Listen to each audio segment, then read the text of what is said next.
សូមស្វាគមន៍និងស្ដាប់តម្រុយឆ្នោតយួនប្រចាំថ្ងៃដើម្បីជាកម្លាំងចិត្តសូមពុកម៉ែបងប្អូនចុច like និងសញ្ញាជាម្នាក់មួយផង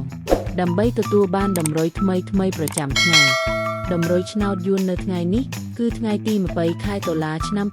2025ដើម្បីកុំឲ្យខាតពេលយូរសូមស្ដាប់តម្រុយឆ្នោតពី admin មានលេខ1255122750សម្រាប់ប៉ុស ABCD សម្រាប់លេខ OSAD មាន2គ្រាប់គឺ OS ខ្ទង់20និង70សម្រាប់3លេខគឺ admin មាន2គ្រាប់ផងដែរគឺមានលេខ